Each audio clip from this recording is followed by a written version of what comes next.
Seoul, a city that never sleeps, pulses with the vibrant energy of a metropolis at the forefront of innovation. The streets buzz with the chatter of its inhabitants, their faces illuminated by the glow of cutting-edge smartphones and the neon signs of trendy cafes. It's a city that has captured the world's attention with its impressive technological advancements and its ability to export its culture to every corner of the globe. But beneath the glittering surface of this modern marvel lies a troubling reality. As young Koreans navigate the pressures of a highly competitive society, they find themselves delaying or altogether avoiding marriage and parenthood. The allure of career success and financial stability takes precedence over starting a family, leading to a demographic crisis that threatens the very future of South Korea. It's a paradox that has left experts scratching their heads. How can a city that seems to have it all, a thriving economy, world-class education, and a rich cultural heritage, be facing such a dire situation? The answer, as it turns out, lies in the very factors that have made Seoul the powerhouse it is today. The drive for success instilled in Koreans from a young age has created a generation that prioritizes personal achievements over family life. Long work hours, coupled with the high cost of living in Seoul, have made it increasingly difficult for young adults to envision a future where they can comfortably support a family. The result is a society where the birth rate has plummeted to one of the lowest in the world, with no signs of improvement on the horizon. The demographic crisis in South Korea is not just a matter of personal choice, but a complex interplay of societal expectations, economic realities, and cultural shifts. To understand the roots of Seoul's demographic crisis, we need to examine the economic policies that shaped South Korea in the aftermath of the Korean War. In the 1960s and 70s, the government embarked on an ambitious industrialization plan focusing on export-oriented growth and heavy industry. This strategy, known as the Miracle on the Han River, transformed South Korea from a war-torn agrarian society into a global economic powerhouse in just a few decades. At the heart of this transformation was Seoul. The government poured resources into the capital, investing in infrastructure, education, and industry. Massive conglomerates known as chaebols were established in Seoul, creating a concentration of wealth and job opportunities that was unmatched anywhere else in the country. But this growth came at a cost. As resources and opportunities were funneled into Seoul, other regions of the country were left behind. The government's focus on the capital led to a disproportionate concentration of wealth, education, and job prospects, creating a stark divide between the haves and the have-nots. In the decades that followed, millions of Koreans flocked to Seoul in search of a better life. The population of Seoul exploded, growing from just over 1 million in 1950 to more than 10 million by the turn of the century. The city became a magnet for the young and ambitious, a place where dreams could be realized and fortunes could be made. But as the population of Seoul swelled, so too did the pressures of living in the capital. Housing prices skyrocketed, making it increasingly difficult for young people to afford a place to live. The cost of education also soared as parents poured their savings into private tutoring and cram schools in the hopes of giving their children a leg up in the fiercely competitive job market. For many young Koreans, the dream of starting a family and owning a home in Seoul began to feel like an impossible goal. Meanwhile, the regions outside of Seoul struggled to keep up. As the best and brightest were drawn to the capital, other parts of the country were left with an aging population and a shrinking workforce. The economy in these areas stagnated, leaving behind a generation of young people with few prospects and little hope for the future. Today, as young Koreans in Seoul grapple with the pressures of a hyper-competitive society and the high cost of living, they are faced with a difficult choice. Do they prioritize their careers and financial stability, even if it means delaying or foregoing marriage and children, or do they take a leap of faith and start a family knowing that the odds are stacked against them? The demographic crisis in South Korea is not just a matter of personal choice, but a reflection of the economic and social policies that have shaped the country over the past half-century. As we look to the future, it will be up to policymakers and society as a whole to grapple with these challenges and find a way forward that works for all Koreans, not just those in the gleaming towers of Seoul. South Korea finds itself in the midst of a demographic crisis that threatens the very foundation of its society. The country's fertility rate, which measures the average number of children a woman is expected to have in her lifetime, has plummeted to just 0.78. That's the lowest in the world and far below the 2.1 needed to maintain a stable population. If this trend continues, South Korea's population is projected to shrink by more than half by the end of the century. It's a prospect that has sent shockwaves through the country as policymakers and citizens alike grapple with the implications of a rapidly aging society and a shrinking workforce.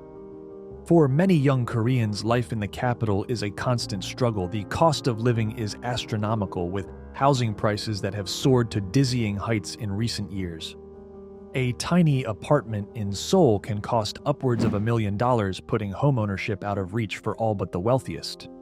Even renting is a challenge, with many young people forced to live in cramped, shared spaces or with their parents well into their 30s. The pressure to succeed in Seoul is also immense. From a young age, children are pushed to excel academically, with parents spending small fortunes on private tutoring and cram schools. The competition for spots at top universities is fierce, and the pressure only intensifies once young people enter the job market. Long work hours, often stretching late into the night, are the norm, leaving little time for socializing or starting a family. For women, the challenges are even greater. Despite making significant strides in education and the workforce, women in South Korea still face widespread discrimination and inequality. The gender pay gap is among the highest in the developed world, and women are often passed over for promotions and leadership roles. Many women feel forced to choose between their careers and starting a family, knowing that they will face significant obstacles in the workplace if they decide to have children. All of these factors have contributed to a situation where young people in Seoul are delaying marriage and childbirth or opting out altogether. The average age at first marriage has risen to over 30 for both men and women, and many couples are choosing to have only one child or none at all. For some, the financial and social pressures are simply too great to take on the added responsibility of raising a family. The consequences of this trend are far-reaching, and not just for individuals and families. The demographic crisis has serious implications for the country as a whole, with experts warning of a looming economic and social catastrophe. As the population ages and the workforce shrinks, South Korea will face a host of challenges, from rising healthcare costs to a shortage of workers to support the elderly. The country's pension system, already strained, will come under even greater pressure as fewer young people are left to shoulder the burden of supporting a growing number of retirees. There are also concerns about the long-term viability of the country's social fabric. With fewer children being born and more people living alone, there are fears that the traditional family structure that has long been the bedrock of Korean society will crumble. The rise of single-person households, once a rarity in South Korea, is now a reality, with more than a third of households in Seoul consisting of just one person. For policymakers, the challenge is immense. How do you encourage young people to start families in a society that seems to be working against them at every turn? Some have proposed reforms to the education system to ease the pressure on young people and give them more time to focus on their personal lives. Others have called for greater support for working parents, including more affordable childcare and flexible work arrangements. But these are not easy solutions, and they will require a fundamental shift in the way that South Korean society views work, family, and success. It will require a recognition that the pursuit of economic growth at all costs has come at a tremendous human cost, and that the well-being of individuals and families must be prioritized. As we look to the future, it is clear that South Korea is at a crossroads. The demographic crisis is not something that can be ignored or wished away, and the choices that the country makes in the coming years will have profound implications for generations to come. Will South Korea find a way to create a society that values work-life balance and supports young people in starting families? Or will it continue down the path of hyper-competition and individualism at the expense of its social fabric? In a bold move to address the demographic crisis, the South Korean government has embarked on an ambitious project to build a new capital city from scratch. The city, named Sejong, is envisioned as a hub of government and economic activity designed to decentralize the country's population and relieve the pressure on Seoul. Building a new city from the ground up is no easy feat, and the government has faced a host of challenges along the way. One of the biggest hurdles has been resistance from government employees themselves, many of whom are reluctant to uproot their lives and families to move to a new city. There have been protests and petitions, with some workers even threatening to quit their jobs rather than relocate.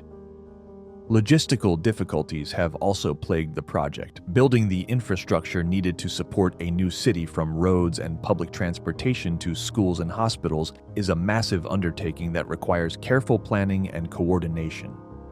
There have been delays and cost overruns, leading some to question whether the project is worth the expense and effort.